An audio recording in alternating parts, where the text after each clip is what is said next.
بسم الله الرحمن الرحيم الحمد لله رب العالمين والصلاة والسلام على سيد المرسلين وعلى آله وأصحابه أجمعين أما بعد۔ محترم ناظرین، غسل کے سلسلے میں چند مسائل آپ کی خدمت میں پیش ہیں۔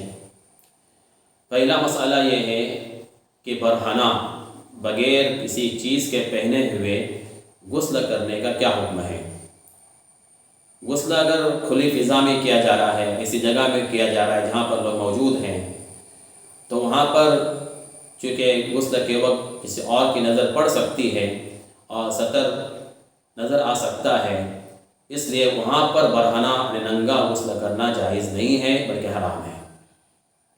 غسل خانے میں یا کسی آرٹ کے ساتھ برہنہ غسل کرنا جائز ہے، البتہ بہتر نہیں ہے۔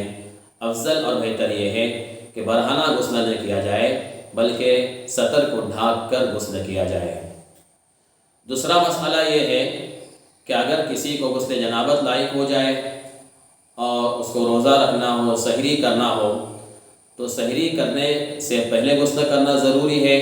یا سحری کرنے کے بعد بھی وہ غسل لے سکتا ہے، کر سکتا ہے؟ تو سحری کے لیے غسل کرنا ضروری نہیں ہے۔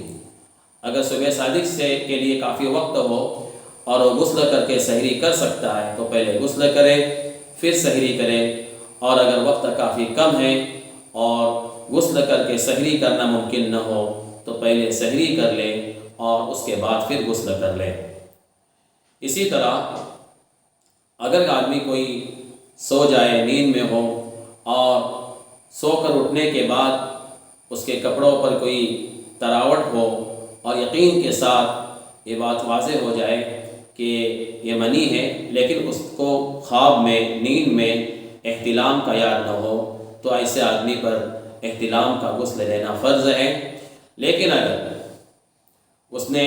خواب میں تو دیکھا ہے کہ اس کو احتلام ہو رہا ہے، اٹھنے کے بعد اس کے کپڑوں پر کسی قسم کا نشان نہ ہو اور کسی قسم کی تراوٹ نہ ہو، تو اس صورت میں اس پر غسل احتلام فرض اور واجب نہیں ہوگا۔ اسی طرح اگر مرد اور عورت یعنی شوہر اور بیوی دونوں برہنہ حالت میں ایک ساتھ سو جائے اور ازدواجی تعلقات قائم نہ ہو تو صرف برہنہ سونے کی وجہ سے غسل واجب نہیں ہوگا۔ جمعہ کے دن یا عید کے دن اگر غسل جنابت یا غسل احتلام فرض ہو جائے اور جمعہ کا غسل لیتے وقت یا عید کا غسل لیتے وقت صرف احتلام کی نیت کی جائے یا جنابت کی نیت کی جائے تو اس صورت میں اس کا غسل درست ہوگا۔ لیکن غسل احتلام کا اور جنابت کا غسل لینے سے پہلے ہی اگر کوئی جمعہ کا غسل کرتا ہے اور اس کے ساتھ جمعہ کی نیت کے ساتھ ساتھ